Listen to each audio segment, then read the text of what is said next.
is the person that's been running Point and organizing this. So thanks to Yinghua for doing all of that. Yinghua is a PhD candidate in the Institute of Culture and Society. And hopefully this will become a standard thing every fortnight. And we can see if we can get more people to join James on the panel. So for the next while, James, you're the boss. Thank you. Hi everyone. Let's get started. I'm going to share my screen because I'll be doing a bit of I've got some slides and some presentations to share. So I'll go here. So look, my name is James Zavanatakis. I think I know a lot of you. Some of you I know personally. Some of you I've met around. I'm a professor in social and cultural analysis in the School of Humanities and Communication Arts. And I used to be the Dean of the Graduate Research School. I no longer have that role, but I am very passionate about the experience of our research students, PhD, Masters and Masters by Research. And so I worked with Alexi and Yinghao and the Research Continuity Student Council to put these events on, and we'll be meeting twice a month. And I'm happy just to make these informal and make them conversational. I will pick a theme each fortnight and discuss it with you. And like I said, I'm happy to take on any theme or challenge that you want me to do. We've already got an agenda, but we're more than willing to change that agenda. So let me just give you a bit of background. Before we begin, I do want to spend a moment just acknowledging the country in which we meet. We are on a beautiful continent that has a millennium history of Aboriginal people living here. And these are the nations before colonialism. Where I'm living, at the moment, I'm living very close to Parramatta, and I'm on the Wallumattagal people of the Eora Nation. And it's a beautiful place on the Parramatta campus, on the River of Parramatta campus. For those of you who know the campus, it was actually a location where Aboriginal people have met for millennia and shared knowledge. So it has a very long history of education, and so we should be very proud to be part of that experience and that history. So why these meetings? I will want to talk about what the thinking was behind these meetings, and that is because one of the hardest things, especially for international students, but anyone that begins a research journey, is to understand the culture of research, to understand the expectations, what is expected from you, what you can expect from your supervisors, what is a relationship, how do you fit in? And so one of the things that we often do is we have all this information in our heads as supervisors, but we never really speak about it as outlining some of the expectations. And that's because we as PhD supervisors, we're not really taught to be supervisors. We're actually taught through a process of socialization. That is, I learned to be a supervisor because I do what my supervisor did to me, right? And so you pick up really good habits and then you pick up bad habits. And so therefore, as supervisors, we often don't get a chance to unpack what it is that's important about supervision. And so the reason thinking behind these is to provide you with the support and clearly outline some of the expectations associated with being a research student. And for many academics like myself, I've been supervising students now for about 14 years. Often I forget, it's easy to forget that when someone new comes in, that they don't have the background that I have. You just assume that people are going to know. So the idea of these meetings is to unpack all the information that you need to about the culture of research, what the expectations of research are, but the two-way expectations, what we as supervisors expect from you and what you as research candidates should be expecting from supervisors and the university. So it's about, that's the broader aim of why we came up with these meetings. So I want to set some really important ground rules, and I had some queries around this. You don't have to attend every session. You can attend the sessions that you feel are relevant to you. You can come for a bit, you can come for the whole session, and you can come as you please. I tend to speak for about 15-20 minutes each time we meet, based on a specific topic.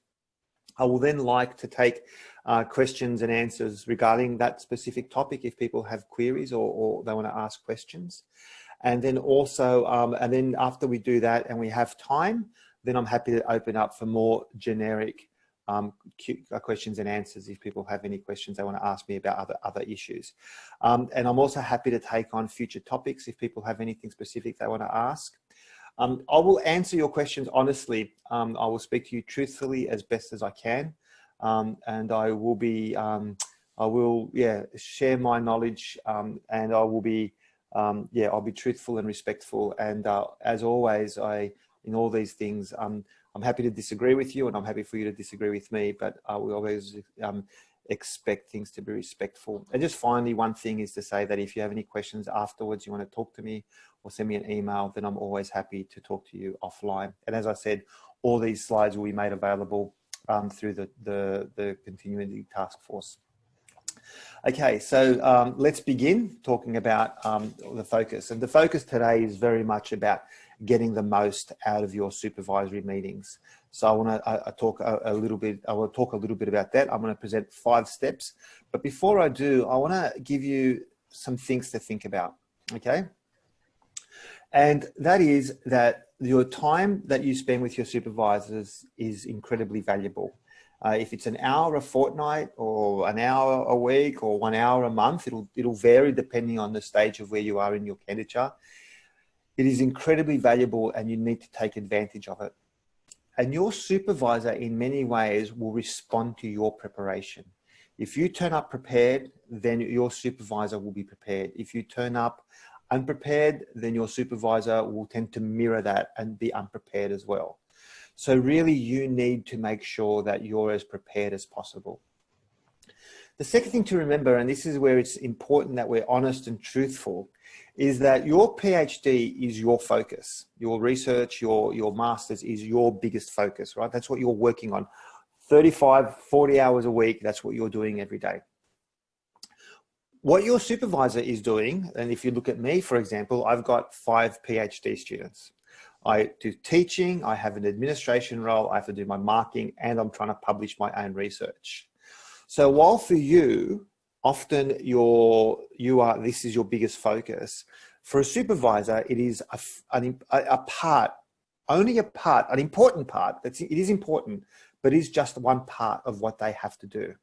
And so this is why you need to understand that that's why you need to drive it. And that's my third point, to really drive the type of relationship and the research that you do. So you don't just wait for things to happen. You don't wait for your supervisor. Every time you should be active and moving things along. And you don't have to always rely on your supervisor to give you the next direction. Okay, and that is part of the PhD culture in Australia for some of you international students, but also for people that are new to research at a university. You are expected to drive the project. You don't sit there and just wait and think, okay, my supervisor hasn't heard, I'm just going to watch, you know, Game of Thrones for the week until I hear back. You need to be progressing. You need to be progressing all the time. Okay, and if that includes doing more research, more reading, doing some writing, going to seminars, you need to keep on driving it. You need to keep on going forward. If you're just waiting passively, then you will fall behind very, very quickly. So let's talk about the pragmatics, and I'm really interested in some of the pragmatics of the supervisory meeting. Now I want to talk about 5 steps, and these 5 steps are before the meeting, and during the meeting, and after the meeting. And I want to start with the very first one, which is before the meeting. In fact, it's when you begin. And if you haven't done this, if you're already an established student and you haven't done this first step, then I suggest what you do is go back and reflect what the ground rules are with your supervisor. When I'm talking about ground rules, I'm talking about the rules of the meetings and how you will meet. So when you very first, and you should do this regularly, you should update this regularly. One of the things that you need to do is discuss with your supervisor how often you will meet, how frequently you will meet, and how the meetings will be run. So the expectations are very clear. Now, different supervisors have different expectations. I have very specific expectations with most of my students, but others have different expectations. So it's important that you sit down and you specifically ask your supervisor, what are the ground rules? What are the expectations? And a really, really good place to start is by looking at the Graduate Research School has produced what we call a HDR Candidate Compact. And that's the link there for those of you who don't have it, and I'm happy to provide it. For that, I'm happy to provide it for you, or you can contact the graduate school and they can provide it for you. Now, the compact, what the compact is, it explains to you the roles and responsibilities of you, your supervisor, the graduate school, and the university more generally. And it's something that you should definitely read and fill in. And most of you, if you've already started your PhD or in the middle of your PhD, you should have filled it in. If you haven't, then I would suggest you go back, you download it and you read it. And if there's something missing there that you use, and you feel it's important, you should raise it with your supervisor. This is really important. And this is what it is. It discusses issues around, your responsibilities about about attending meetings, about establishing the milestones, about agreeing how regularly you will meet. And this is really important because then you can structure your work around those meetings and how you will do it. And there's only 2 pages. As I said, it's 5 pages long apart from the introduction. And I would suggest that you spend a bit of time reading it and even reviewing it once a year. Or after every key milestone, having a read and making sure. Because, for example, at the beginning, you might need to meet with your supervisor every 2 weeks. But when you start your fieldwork or your research, you might decide that, hey, we only need to meet once a week. Sorry, once a month. Or maybe towards the end of your supervision, maybe what you need to do is meet more regularly. But it's important that those expectations are discussed. The biggest problems in all my time when I was dean of the Graduate Research School, the biggest problem I always saw was a misalignment of expectations. The student expected this, the candidate expected this, the supervisor expected something different, and they weren't meeting, they weren't communicating. And this is where the problems come, right? What you need to do is align those expectations. And this document, which, is a really great document, even though I designed it, I'll say that myself. The document is, I think, is something that is really important. It's not a specific contract. It's a guide, and so some of these things in there won't matter to you, but others will. And so it's important that you actually go through and read that and discuss those things with your supervisor. Okay, that's the first point. Does that make sense? Give me a thumbs up. Yinghao, give me a thumbs up. You're the person I can see on the only person I can see on my screen at the moment is you. So I'm looking at you for guidance here. Okay, thank you. All right. Okay, so the second thing is always before your meeting or have an agenda. Always have an agenda of the things that you need to discuss. Now, this, again, may sound kind of strange, but what I expect is 3 or 4 days before I'm due to meet with my candidates, and again, this is something you should discuss with your supervisors, is actually have a list of things you want to discuss with your supervisor, okay? Now, one of the things I always expect with my students, the students I'm supervising, the candidates I'm supervising, is that I also get something written, like a progress report or part of a chapter or a whole chapter or something, okay, that I need to read. And I'll talk about what that should look like in a moment. But this agenda is really, really important because an agenda will allow you to be focused. Okay, it allows you to have a very, very focused discussion, a very, very focused meeting.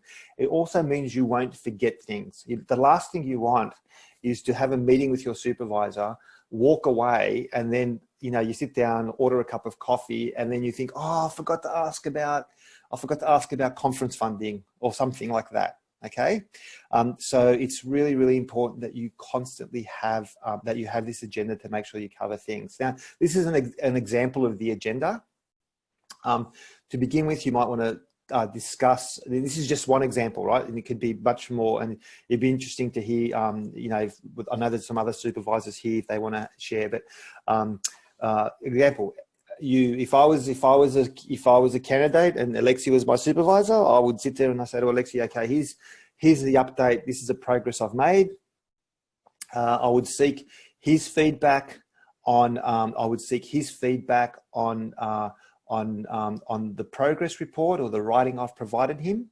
I would then discuss any challenges or concerns that I may have, and those challenges could be all sorts of things. They could be, you know, you might have difficulty accessing the lab, you might be stressing about, say, a presentation coming up. You should talk also about some of the positive things, and then you should always end up with discussing the agreed next steps or the agreed action plans and when you will meet again. Now, hopefully you've already organized the next meeting, but regardless, you should definitely make sure that that's in your diary, okay, and that you've both got these agreed meetings. This will keep you focused. Now, if you're like me, when I meet with my candidates, usually I put an hour aside, and some of those candidates have become, you know, I've got to know quite well, and we spend the first half hour just talking about everything, just anything that was on my mind. You know, we start gossiping, okay? But the important thing about the agenda, and that time can fly really quickly, right? And you go chat, and then it's an hour later, and oh, the meeting's over, I have to go. And then you think, oh, I haven't asked you anything yet. And this is why the agenda is important, because it keeps you focused. Get through the agenda, then open up areas for having that general discussion. But always make sure you go through your agenda. Okay. Okay. Now, I mentioned writing. What I always expect from my candidates, and again, this will depend on your supervisor and depend on your disciplinary area, is that what I expect is to have some written information sent through. Now, what I always want is it could be a part of a chapter, it could be part of a literature review, it could be some summaries of key readings that my candidates are reading or summarizing. It could be a conference outline. It's whatever you've agreed upon. But by sending some written information through, what you're doing is you're showing your progress, right? Now, for those of you who have done the Master of Research and you've worked with Jack Zonis and Alex Norman, Dr. Jack and Dr. Alex, and now Dr. Alexi, what they always say is writing is thinking. When you make yourself write stuff, when you make yourself write, you know, a literature review or whatever you're doing, it's forcing you to put your ideas down and it's forcing you to really think through. Okay. Now, this is why it's also important that you have a plan about how soon you will send that through to your supervisor. So, for example, if you're sending me 1 page of work, you can send it 2 days before we meet. But if you're sending me a 30 or 40 page chapter, then I want at least a week's notice. Okay. And that's, again, this is why communication with your supervisor is important. So when you have your meeting, if you think about, if I go back one step, if you go through your agenda and you say, okay, we're going to meet in 2 weeks, but by the end of this week, I will send you my chapter, a full chapter. I will, you know, then at least you know that you're giving your supervisor enough time to read it, and your supervisor is putting time aside to read it. Okay. So again, think of this: 4 or 5 PhD students sending me their chapters all the time. Okay. I need time to plan to read that. Okay. So make sure that you give plenty of time to send it through. Now, the other thing to say that's really important is to be very clear about what you're sending your supervisor. So, for example, sometimes I'm happy to receive I'm happy to receive a very rough draft, right? But if I receive a very rough draft, then I need you as my student, as my candidate, to explain to me what it is I'm reading. So for example, you might in the email say, this is a very rough draft. Please don't worry about any editing or any feedback on the writing style. What I'm really interested in is the flow of ideas. Do you think I've got the flow of ideas, or have I managed to identify the key themes? So your supervisor, most supervisors, and again, this is something you need to communicate with your supervisor, they don't always expect the perfect piece of work, right? Just be very clear what you're sending through. So if you send through something and it's not perfect, tell them this is a first draft. I'm sending you through a summary of my ideas, even if it's dot points. I don't care if it's dot points. As long as I can discuss it with you, I have a flow of what your ideas are. Yeah. And that's really, really important. So be specific about what it is you're sending through. And I have friends of mine who are supervisors who don't like first drafts. They don't like getting them. That's fine. So communicate that. They should communicate that with you. I have other supervisor friends who like to get a first draft, and that first draft, it says on it, they literally write, they like their students to write crappy first draft. Right? So it's literally saying, I recognize that this is not very good, but what I'm sharing with you is the flow of my ideas. Yeah. And the writing can come later. So this is something, again, you need to discuss with your supervisor. Do not send something through and sit there and say final draft if it's a first draft. Just be really clear about what it is and communicate that clearly with your supervisor. Does that make sense? How you're back on the screen. Alex, you're on the screen. Thank you. All right.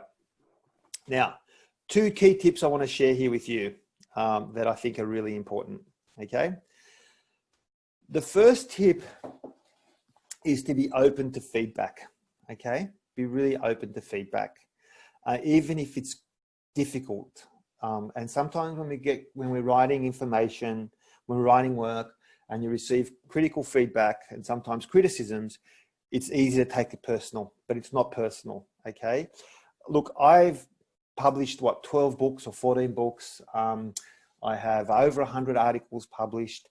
Every time I get critical feedback or I get, critiqued or I get a rejection from a journal, it hurts. It really does hurt. I don't like it. I want people to send me emails telling me that this is the best piece of writing ever and that I am the most amazing academic ever. That doesn't ever happen to me. Hopefully one day it will. And so every time I get rejected or get feedback, it hurts, especially if people are criticizing my work. That's part of the learning process. Your brain is just, if there's any, your brain is like another muscle. It needs to be stretched. It needs to be pushed. And sometimes receiving that feedback, is not what you want to hear, but it will make you a better academic. So, sometimes you may need to just leave it for a few days, sit down, have a think about it, let it go, and then come back to the feedback. Okay, like that's really important. That you need sometimes have a bit of a break from it. But remember, it's never personal. It's about your supervisor trying to make you a better, to help you on your journey to completing your PhD. James, if I can share Please. something. Another thing to remember is because we're in academia, the feedback is a consequence of having a collaborative work of writing.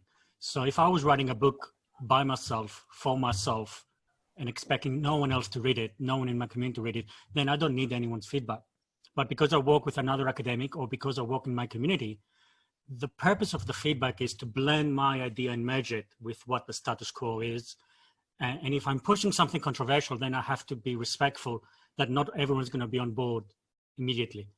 So the purpose of the feedback is actually to create something new that will allow us to communicate our ideas to a community that doesn't necessarily have gone through the journey that we have, if that makes sense. Thanks, Alexi. Yeah, thanks for jumping in. I think that's a really, really important point to make. And and sometimes someone will say to me, they'll put in there something like, I didn't quite get your theoretical framework. And I always think, but the theoretical framework's in there. If someone doesn't get it, it's not their problem. It's my problem. I'm the writer. So I need to make it clearer. Okay. So, or even if that sometimes is not what you want to hear, it's a really good way to, it's something you need to pay attention to. Look, the second point to make here, and this is a really, really basic point, and this is this point here, right? This point here is version control. There is nothing worse in the world that I hate more than if someone sends me a chapter to read and I give them feedback and then they send me the chapter back and then I start reading it and I think to myself, hang on, I've already read this, right? And then I contact them and say, hey, look, I've already read this. You haven't made any of the changes I asked you to make. And then they go, oh, sorry, I mixed up the chapters, right? I sent you the wrong version. Be very, very clear about naming conventions of your articles. For example, this is how I name all my files. The name of so for example, when I was doing my PhD, chapter 1 introduction, the year, the month, and the day, right? And that allows you to find the most recent version straight away.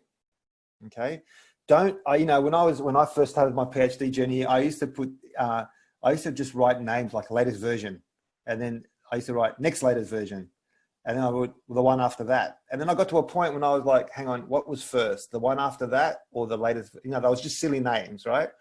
It sounds like a really basic tip, but having very strict naming conventions allows you to find the article, right?